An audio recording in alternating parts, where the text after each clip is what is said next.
Hello प्यारे बच्चों, आज हम क्लास 7 पाठ 2 दादी की घड़ी नामक पाठ पढ़ेंगे और समझेंगे। इसकी लेखिका है मालती जोशी। घर भर में सबसे छोटा होकर दीपू बड़ी मुसीबत में पड़ गया था। यूं उसके दोस्त तो ईर्ष्या ही करते कि पूरे घर में वह सबका लाडला है, पर उसे इस बात की जरा भी खुशी नहीं थी। उसके दोस्त उससे जलते थे क्योंकि वो घर में सबसे लाडला है, मतलब सब उसे लाड प्यार करते हैं, लेकिन इस बात की उसे जरा भी खुशी नहीं थी। दिन भर तो उसे सबकी डांट डपट ही सुननी पड़ती थी, हर तरह की बेगार ढोनी पड़ती थी, मतलब सबका काम सुनना पड़ता था। इसके एवज में मम्मी या दादी थोड़ा सा दुलार दे देती थी तो कौन सी बड़ी बात थी। इसके बदले में काम के बदले में मम्मी या दादी थोड़ा सा दुलार दे देती थी तो कोई बड़ी बात नहीं थी, ऐसा वो दीपू सोचता था। दीदी और भैया तो उसे बिना पैसे का नौकर समझकर दिन भर नचाते रहते। दीदी और भैया, वो ऐसा सोचता था कि दीदी और भैया उसे बिना पैसे का नौकर समझते हैं और दिन भर काम कराते हैं। बहुत हुआ तो कभी एक आध टॉफ़ी या रंगीन चौक पकड़ा दी और छुट्टी। वो ये सोचता था कि बहुत हुआ तो कभी एक आध टॉफ़ी दे देते हैं या फिर एक कलर चौक का टुकड़ा पकड़ा देते हैं और छुट्टी। ऐसे मौके पर वह सोचता, काश वह भी इन लोगों की तरह बड़ा होता तो घर में उसका भी कुछ रौब रहता। तो वो सोचता था कि काश वो भी बड़ा होता तो उसका भी घर में प्रभाव रहता। भैया या दीदी बड़े क्या बन गए, अपने आगे किसी को कुछ गिनते ही नहीं। वो सोचता था कि भैया और दीदी बड़े क्या हो गए हैं, अपने आगे किसी को समझते नहीं हैं। मान लिया कि बड़ी बड़ी क्लासों में पढ़ते हैं, पर इसका मतलब यह तो नहीं कि बाकी लोग निरे बुद्धू हैं। तो वो ये कहता था कि सोचता था कि मान लिया मैंने कि वो बड़ी बड़ी क्लासों में पहुंच गए हैं, बड़े हो गए हैं, पर इसका ये मतलब तो नहीं है कि सब लोग बिल्कुल ही बुद्धू हैं। वाकई कम से कम दीपू के बारे में उनका यही ख्याल था। उन्हें इस बात की जैसे फिक्र नहीं थी कि दीपू भी अब बड़ा हो गया है, स्कूल जाता है, 4वीं कक्षा में पढ़ता है और अपनी कक्षा का मॉनिटर भी है। उनके लिए तो वही नन्हा मुन्ना दीपू था। वो तो दीपू को छोटा सा ही समझते थे कि जब चाहा लाड़ प्यार कर लिया, जब चाहा डांट कर भगा दिया। अन्याय की हद तो यह थी कि मम्मी पापा तक उन्हें कुछ नहीं कहते थे। छोटी वाली दोनों मेज़ें उन दोनों के घेरे में रखी थी, तो छोटी वाली दोनों मेज़ थी वो उनके दोनों के कब्जे में थी। अलमारियों पर भी उनका दखल था, अलमारियों पर भी उनका कब्जा था। दीपू बेचारे के हिस्से में आई थी एक खूंटी। दीपू के बेचारे के हिस्से में सिर्फ एक खूंटी आई थी जिस पर वह अपना बस्ता टांग देता था। पढ़ने के लिए मेज तो दूर, डेस्क तक नहीं था। पापा कई बार उसका मन रखने के लिए अपनी मेज पर जगह दे देते थे। पापा कई बार बेचारे अपनी मेज पर उसे जगह देते थे, लेकिन पापा के पास बैठने पर आधी जान तो वैसे ही सूख जाती थी। पापा के पास वो नहीं बैठता था क्योंकि उसे डर लगता था, पढ़ाई क्या खाक होती, बेचारा कैसे पढ़ पाता।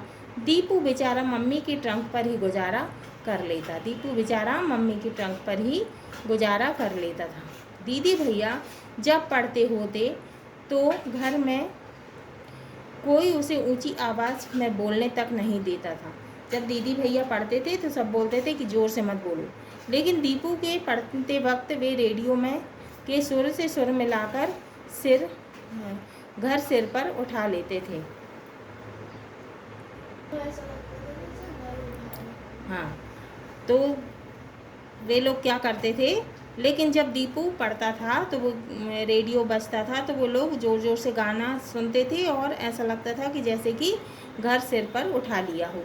दीपू के दोस्त दिन भर आते जाते रहते, कोई उन्हें बैठने तक को नहीं कहता, पर दीदी या भैया के पास कोई आता तो उसे बाकायदा नमस्ते करनी पड़ती। अब उसके बेचारे के दीपू के दोस्त दिन भर आते जाते रहते थे, पर कोई भी उन्हें बैठने को भी नहीं कहता था। लेकिन दीदी और भैया के जब दोस्त लोग आते थे तो दीपू को नमस्ते करना पड़ता था। मम्मी उनके लिए ढेर सारा नाश्ता बनाती रहती और दीपू बहरा बनकर रसोई घर से ड्राइंग रूम तक नाचता रहता था। मम्मी उन लोगों के लिए बहुत सारा नाश्ता बनाती थी और दीपू बेचारा वेटर बनकर ड्राइंग रूम से रसोई घर तक, किचन तक नाचता रहता था। दीदी की सहेलियों के पास किताबें या चिट्ठियाँ पहुँचाना और भैया के दोस्तों के लिए चाय नाश्ता तो रोज़ का ही काम था। अब उसे दीदी की सहेलियों के पास किताबें पहुँचानी पड़ती थी और चिट्ठियाँ भी पहुँचानी पड़ती थी, और भैया के दोस्तों के लिए तो चाय नाश्ता देना उसका रोज़ का काम ही बन गया था। घर में एक ही अलार्म टाइम पीस था और वह बारी बारी से दीदी या भैया के सिरहाने रखा रहता। दीपू की बड़ी साध थी कि हम भी सिरहाने घड़ी रखकर सोएं और उसकी सुरीली आवाज़ में अपने दिन की शुरुआत करें। तो उनके घर में एक ही अलार्म घड़ी थी जो कि बारी बारी से कभी दीदी ले लेती थी और कभी भैया ले लेते थे और अपने सिरहाने रखते थे। अब दीपू भी बेचारा सोचता रहता था कि काश ऐसा हो जाए कि वो भी घड़ी को अपने सिरहाने रखे और उसकी मीठी आवाज़ से अपने दिन की शुरुआत करे। उसके भाग्य में तो सुबह 8 बजे पापा की डांट खाकर उठना ही लिखा था। उसकी किस्मत में तो पापा की डांट ही लिखी थी और डांट खाकर उठना ही लिखा था 8 बजे। दीदी और भैया की तरह उसके पास भी कलाई घड़ी होती तो भी कोई बात थी, उसके पास दीदी और भैया की तरह हाथ में बांधने वाली घड़ी भी नहीं थी। वे लोग बड़े थे, घर की हर अच्छी चीज़ पर उनका ही हक जताते थे। वे लोग दोनों बड़े थे और घर की हर चीज़ पर अपना अधिकार जमाते थे। उसे ताज्जुब होता, इन लोगों की परीक्षाएं क्या रोज़ चलती रहती हैं? जब देखो तभी 4 बजे से उठकर पढ़ने बैठ जाते हैं। अब वो ये सोचता था कि क्या इन लोगों की रोज़ परीक्षा चलती रहती है? जब देखो जब 4 बजे उठकर पढ़ने बैठ जाते हैं। एक दिन तो वह जिद पर अड़ गया। उसके स्कूल में दूसरे दिन इंस्पेक्टर आने वाले थे। उसने आते ही ज़ोरदार शब्दों में ऐलान कर दिया, आज घड़ी मैं लेकर सोऊंगा। अब उसके स्कूल में दूसरे दिन इंस्पेक्टर आने वाले थे। अब उसने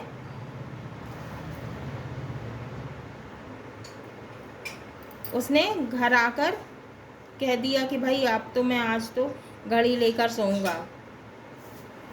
क्या हमें पढ़ाई नहीं करनी होती? जब देखो तब इन्हीं की शान चलती रहती है। वो ये कहने लगा कि क्या हमें पढ़ाई नहीं करनी रहती? जब देखो जब इन्हीं की दादागिरी चलती रहती है। दीदी कहने लगी, कितने बजे उठना है? मैं जगा दूंगी। दीदी कहने लगी उससे कि भैया बताओ कितने बजे उठना है, मैं जगा दूंगी। वाह साहब, दूसरों से ही कहना होता तो मम्मी से ना कहते, कम से कम प्यार से तो जगाती। वो कहने लगी कि वाह साहब, यदि दूसरों से कहना होता तो मैं मम्मी से ही कह देता, वो मुझे प्यार से जगा देती। आखिर मम्मी को दया आ गई, बोली शीलू तेरी तो आज परीक्षा खत्म हो गई, कल तो तुझे जल्दी नहीं उठना है, एक आध बार दीपू का मन रख लिया करो। अब उसने दीदी से कहा कि शीलू अब तो तुम्हारी परीक्षा ख़त्म हो गई है, अब तुम्हें कल जल्दी भी नहीं उठना है, अब बेचारे दीपू की भी बात मान लो। मम्मी की सिफारिश काम कर गई। रात को घड़ी वाला स्टूल उसके सिरहाने था। अब मम्मी ने जो कहा था सब ने मान लिया। अब स्टूल जो था वो घड़ी वाला उसके सिरहाने रख दिया गया। अब तो खुद चाबी भरने की इच्छा थी, उसकी खुद चाबी भरने की इच्छा थी, लेकिन दीदी का चेहरा देखकर चुप रह गया वह, और घड़ी मिल रही थी यही बहुत था। तो उसने सोचा कि चलो भाई चुपचाप रहते हैं, क्योंकि अपन को क्या मिल रही है, घड़ी। रात भर उसे अलार्म के सपने आते रहे। उसने अपनी सारी किताबें तकिए के नीचे रख ली थी। टेबल लैंप लगाने का सोच रहा था, पर डर के मारे चुप रहना पड़ा। अब उसको रात भर जो है अलार्म के सपने आते रहे।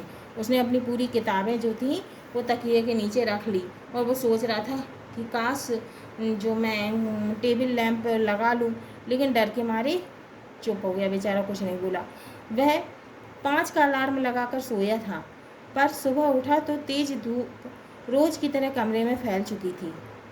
अब उसने 5 बजे का अलार्म लगाया था, लेकिन सुबह उठा तो उसने देखा कि तेज धूप उसके कमरे में फैली हुई है। घड़ी स्टूल समेत गायब थी। समझ में आ गया उसे, दीदी ने उसके सो जाने के बाद यह कारस्तानी की है।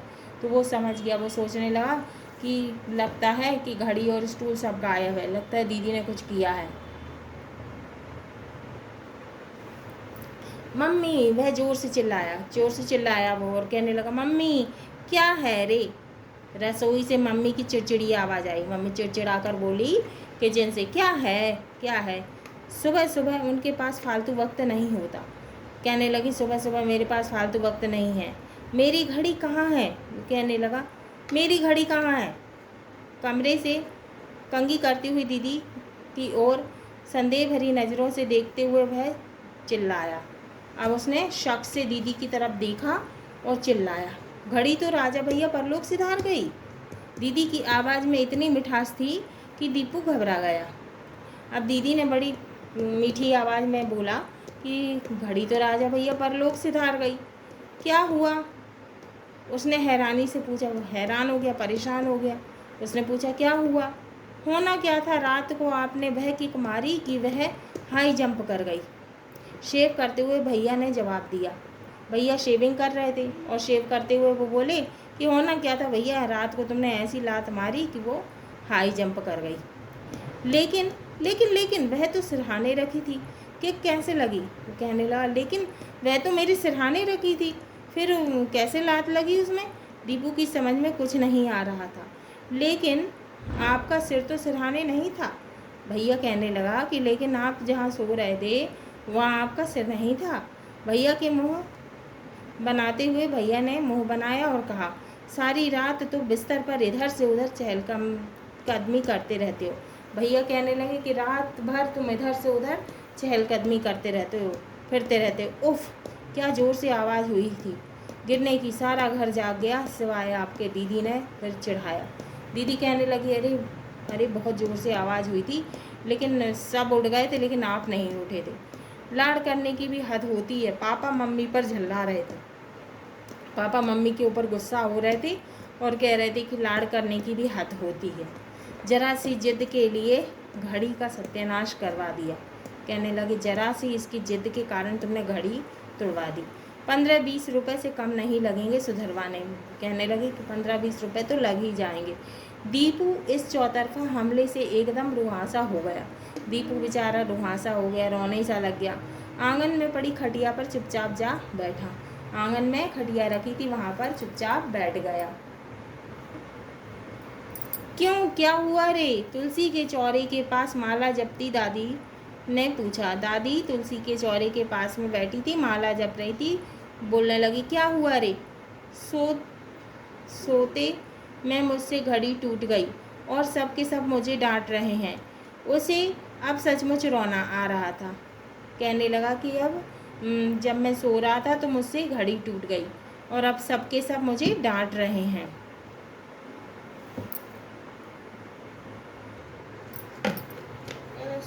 तू भी तो मेरा बेवकूफ़ है, दादी ने उससे प्यार करते हुए कहा। जरा सी घड़ी के पीछे सबकी चिरोरी करता फिरता है। दादी कहने लगी, तू भी तो बिल्कुल बेवकूफ़ है। दादी प्यार करते हुए उससे कहने लगी, तू तो बिल्कुल ही बेवकूफ़ है, जरा सी घड़ी के पीछे सबके आगे पीछे घूमता रहता है, उनकी चिरोरी करता रहता है। मुझे पढ़ने के लिए सवेरे उठना जो होता है। उसने कहा कि दादी मुझे तो उठना पड़ता है सुबह पढ़ने के लिए। अच्छा यह बता कि जब घड़ियाँ नहीं होती थी तब क्या लोग जागते नहीं थे। मुझे ही देख, कार्तिक में रोज़ 4 बजे नहाती हूँ। 12 महीने नहा धोकर लक्ष्मी नारायण की आरती मैं पहुँच जाती हूँ। सो मैं क्या घड़ी लेकर सोती हूँ। दादी कहने लगी कि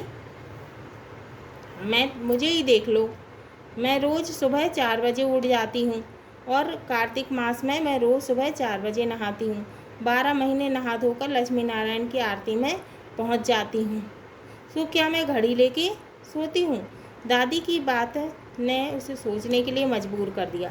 सच दादी, तुम कैसे इतने सवेरे जग जाती हो। तो उसने सोचा कि ये तो सही बात है, दादी कैसे उठ जाती हैं इतनी सवेरे। एक बात है, किसी से कहेगा तो नहीं। मेरी तरकीब अपने पास ही रखना। उसने दादी ने कहा कि एक बात है, मेरे पास एक आइडिया है, तू किसी से नहीं कहना। मेरे पास एक आइडिया है, तू किसी से भी मत कहना।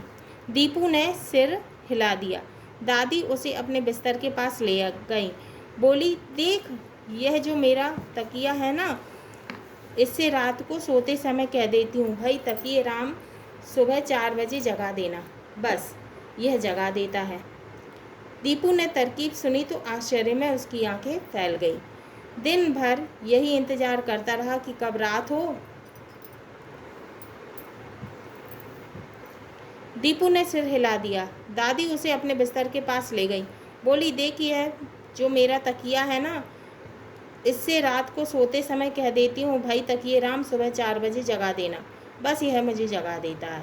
तो वो अपने बिस्तर के पास ले गई दीपू को और कहने लगी कि ये मेरा तकिया है ना, ये मुझे सुबह उठा देता है 4 बजे। मैं उसे कह देती हूँ कि भाई तकिए राम मुझे सुबह 4 बजे उठा देना। दीपू ने तरकीब सुनी तो आश्चर्य से उसकी आंखें फैल गई। दिन भर यही इंतजार रहा कि कब रात हो और यह तकिए का करिश्मा देखे। तो वो दिन भर सोचते रहा कि कब रात होए और कब मैं जादू देखूं। रात को उसने सबकी नज़र बचाकर तकिए से अपनी बात कही और इत्मीनान से सो गया। सुबह उठा तो वही 8 बज रहे थे। दूसरे दिन भी यही हाल रहा, तीसरे दिन भी यही हाल रहा। फिर उसने यह नुस्खा भी मन से निकाल दिया। समझ गया दादी की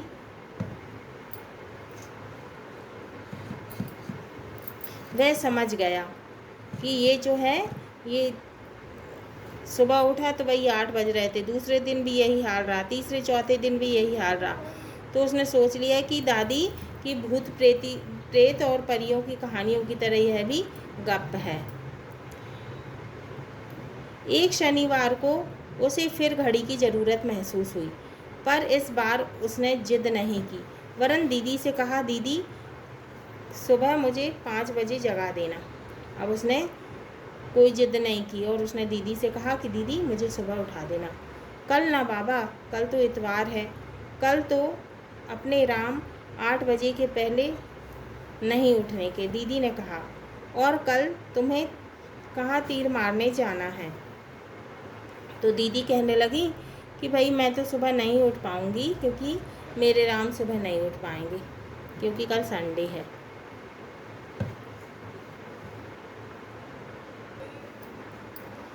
और कल तुम्हें कहाँ तीर मारने जाना है?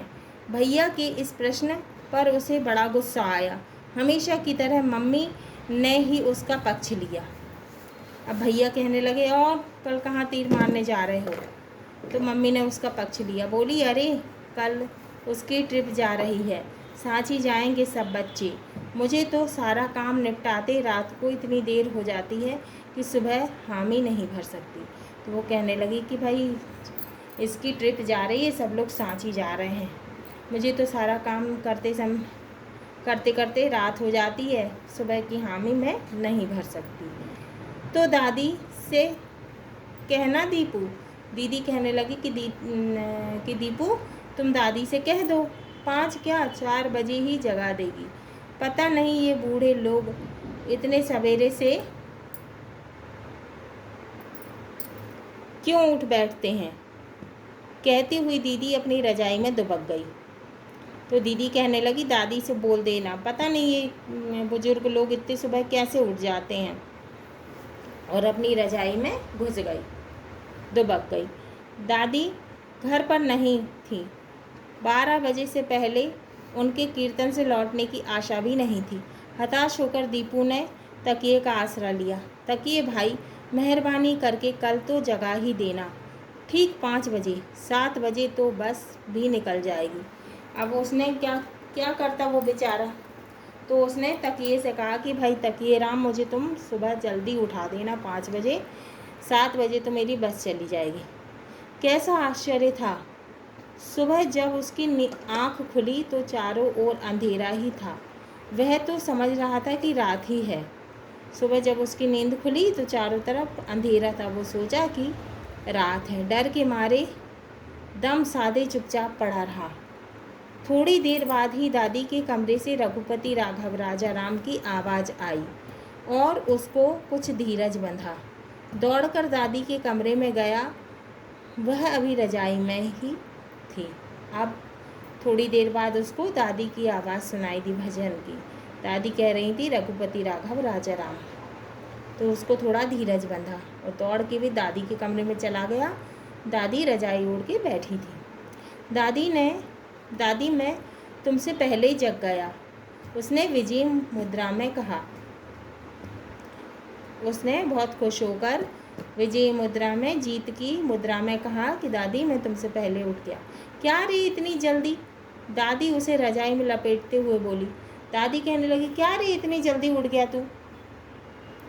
आज पिकनिक पर जो जाना है, पता है हम लोग सांची जाएंगे और मम्मी को देखो अब तक सो रही हैं। खाना कब बनेगा? 7 बजे पहुंच जाना है स्कूल। दीपू ने शिकायत की दादी से कि देखो तो दादी, मम्मी अभी तक सो रही हैं और हमें 7 बजे स्कूल पहुंचना है, हम सांची जा रहे हैं। तो अभी तो बहुत देर है, अभी तो 5 ही बजे हैं। दादी कहने लगी, अभी तो बहुत देर है, 5 बज रहे हैं। 5? दीपू खुशी से चिल्लाया। तब तो तकिए भाई ने ठीक समय पर जगा दिया।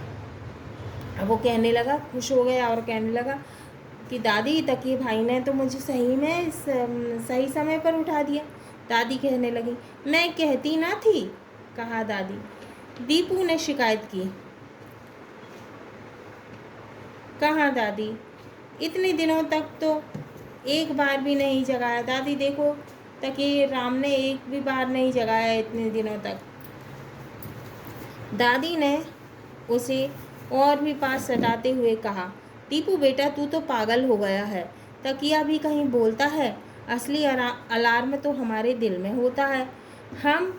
जब हमें ज़रूरी उठना होता है तो यह हमें जगा देता है। घड़ी की आवाज़ तो तू बंद भी कर सकता है, पर इसकी आवाज़ बंद नहीं होती, जगा कर ही छोड़ती है। और इस अनोखी घड़ी का राज पाकर दीपू बहुत खुश था। दादी कहने लगी कि तू तो पागल हो गया है, तकिया भी कहीं बोलता है। असली अलार्म तो हमारे दिल में है। जब हमको ज़रूरी काम से उठना होता है तो वो हमें जगा देता है। घड़ी की अलार्म तो बंद हो जाती है, लेकिन हमारे दिल की आवाज़ बंद नहीं होती, हमें जगा कर ही छोड़ती है। इस अनोखी घड़ी का राज पाकर, रहस्य पाकर दीपू बहुत खुश हो गया। इसकी लेखिका कौन है? मालती जोशी। अब हम उनके जीवन के विषय में पढ़ेंगे। श्रीमती मालती जोशी देश की स्थापित कथाकारों में से एक हैं। मध्य प्रदेश में अपनी अलग पहचान बनाने वाली महिला कथाकार की कहानियाँ बाल कथा साहित्य में विशेष स्थान रखती है। बाल कहानियों में जहाँ बाल मनोविज्ञान का बारीकी से अंकन हुआ है, वहीं उनके नैतिक विकास का भी पूरा ध्यान रखा गया है। दादी की घड़ी कहानी उन्हीं में से एक है। तो मालती जोशी कौन है? महिला कथाकार। उन्होंने अपनी बहुत सारी कहानियाँ लिखी है और बाल कथा साहित्य में विशेष स्थान रखती हैं। तो ये हमारा पाठ 2 दादी की घड़ी, ये हमारा पाठ 2 दादी की घड़ी पूर्ण हुआ। अगले वीडियो में हम इसके प्रश्नोत्तर हल करेंगे।